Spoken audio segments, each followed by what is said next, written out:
Morning viewer, welcome to our FTV English version. Yeah, Israel has announced a daily tactical pause in military activity in three areas of Gaza to enable more aid to reach people amid growing international outrage over starvation in the territory.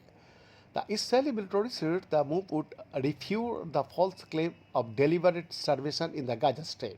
The pause, which will also see the military open up corridors to facilitate aid delivery by the UN and other agencies, has come too late for dozens of Palestinians, with officials in Gaza reporting more deaths from malnutrition and among people desperately trying to get aid from convoys and distribution sites. And while the tactical pause has been welcomed by UN agencies, there are questions over whether it will be enough after months in which far too little aid has reached Gaza. Here is what we know. There has long been a humanitarian crisis in Gaza. In nearly 2 years of war that followed the Hamas attacks on October 7, the vast majority of the population of Gaza has been displaced multiple times. Tens of thousands are living in the streets for makeshift tents.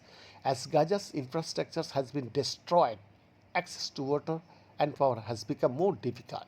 Above all, the delivery of humanitarian food aid has been interrupted by the fighting, by difficulties in distributing aid, and by restrictions ordered by the Israel military. Before the conflict, some 3,000 aid and commercial trucks would enter Gaza every week. Afterwards, numbers have plummeted.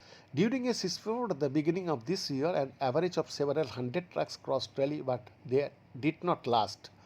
The situation dramatically worsened in early March when Israel imposed a complete blockade on Gaza in an effort to force Hamas to release the hostages it still held. Hunger was already widespread in Gaza and in the following months only grew. Bakeries and community kitchens closed and prices in markets soared well beyond what most Gazans could afford. The United Nations warned that malnutrition was on the rise while nearly 6,000 aid trucks sat at the border. Behind the exclusive report, FTV English Delhi, Bharat.